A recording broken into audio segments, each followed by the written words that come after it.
why don't you tell us how you got into aviation? Did your family fly? Did you grow up around flyers, or did you make your own way and figure it out in your merry way? Nobody in my family was a pilot ever.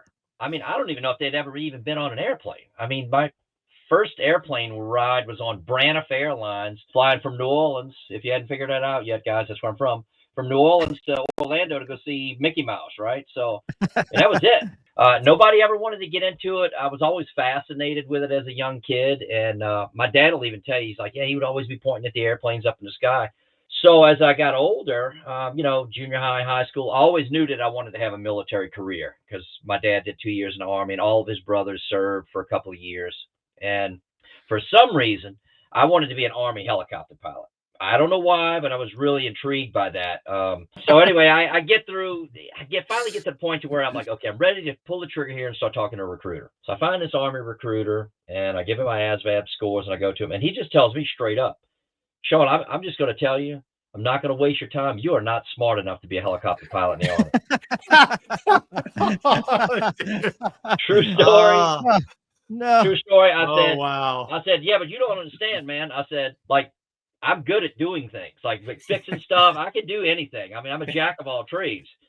So he goes, well, I'm sorry. He goes, the scores, that's what it takes. I'm like, all right. So I left the Army and I became an Air Force pilot. But anyway, there's a long road between that. But this guy, he shot me down quick. I was like, man, all right. So forget the Army. So as I'm going through high school, it's close to my senior year, and I know I'm going to join the Air Force or the Navy is probably what I've got it narrowed down to at this point. So I know. So the Navy comes into town during Mardi Gras, right? And they always bring ships in to the waterfront. So we met a Navy sailor or whatever. I think he was an air crew member on the helicopter. So he wasn't there, but he hooked us up and he got us a tour on an aircraft carrier. So this guy tells me, he goes, all right, Sean. I said, look, let me tell you, buddy. I said, I'm either joining the Air Force or the Navy. I got it narrowed down. He goes, what do you want to see on a boat? I want to see where you eat and where you sleep. All right. So you know where I'm going with this. So we go to the dining hall first, or whatever y'all call it on the ship. I don't know, the mess hall or something. Chow hall.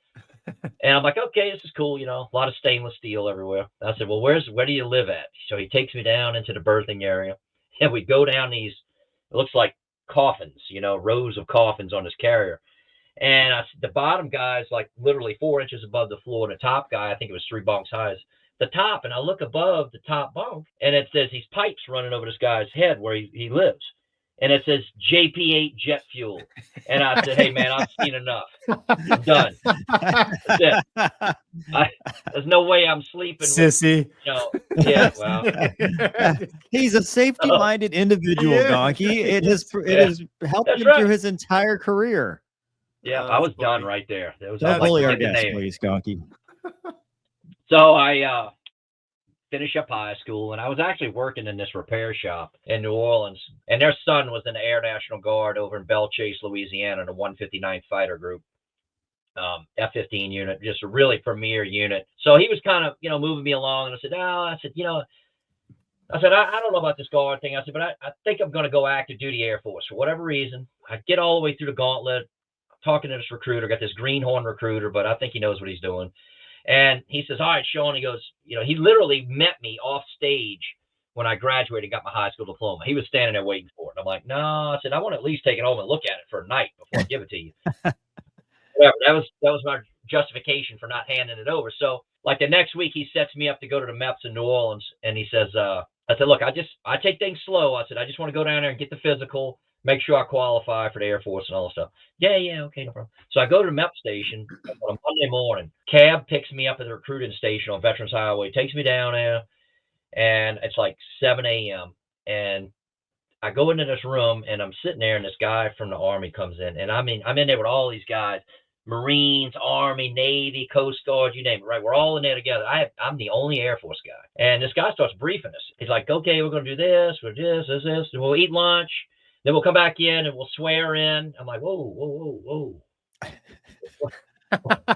Gotcha. Yeah. We gotcha. Yeah, this guy, he gets through his spiel. And then I raised my hand. I said, excuse me there, sir. I said, he goes, yeah, what do you want? He didn't talk to me very nice. I said, look, I'm just here for a physical. I said, this whole thing about swearing in, So he goes, oh, who told you you're just coming here to get a physical? I said, well, my recruiter. He looked right at me and said, oh, you believed him?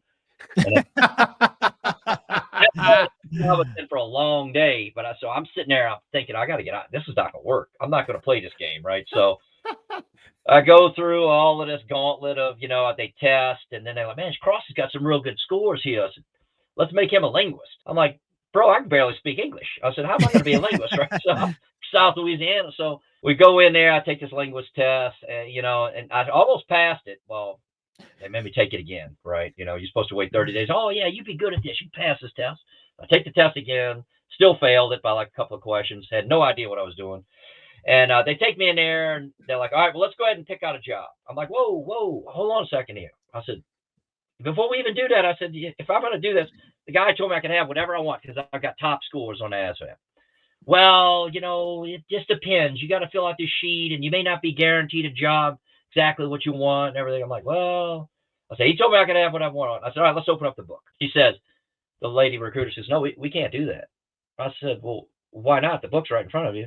She goes, no, what you have to do is fill out this dream sheet, and then we're going to submit your dreams in the computer, and it's going to tell us what you can have. I said, I don't think so. I said, ma'am, I've been selling used Volkswagens for 4 years from the age of 15. Something's not sounding right here. Okay. The salesman meets the salesman. Yeah. So battle of wills. So I was pushing back pretty hard. So they get, they said, let me go get the senior. I'm like, all right, go get him. I don't even know what they're talking about. So they go get this guy, older guy. He comes in there. He had a lot of stripes on. Looking back, he was a senior master sergeant for E8 for anybody who doesn't know what that is in the Air Force. And Gonky. He says he comes in. Yeah, sorry. Anytime I do that, it's for Gonky. So just putting it up. So this guy comes in. He tells me, he goes, well, look, let me just explain to you how this works. And I'm like, all right, I'm listening to this line of BS. And he goes, well, look, bottom line is the Air Force isn't going to close down because Cross doesn't join. I'm like, you're exactly right. I want my cab home right now. That was my out right there. I said, man, I went home. I was devastated. I walked in the house, talked to my dad. It seems like it was just yesterday. It was 36 years ago, almost 36 years ago. And I said, wow. I said, Dad, yeah, it was 1989. And I said, I'm crushed. I said, this is what I've always wanted to do, was join the Air Force. And I said, I just got a gut punch. So you know what? I literally got in my Volkswagen Bug, drove up to the shop, and I was talking to the guys, and they're like, they gave me an earful. They're like, I don't know why you did that in the first place. Anyway, so I talked to his son some more, talked to another friend of mine who was a lieutenant colonel in a guard, old family friend of ours. And I had forgotten he was even in. And I called him, and he said, call this recruiter. I literally called the recruiter. His name was Chuck Senneldecker. And he said, when you call him, tell him you're a personal friend of mine, just like I do for you guys. You know what I'm saying? You call the safety center, you tell him you're a personal friend of Sean Cross's. So anyway, he says, look, can you be down here tomorrow at 7 o'clock? I said, sure. It was way over in Belchase. So he said, show up. He goes, I need you to bring your diploma, birth certificate, passport, all this stuff, right?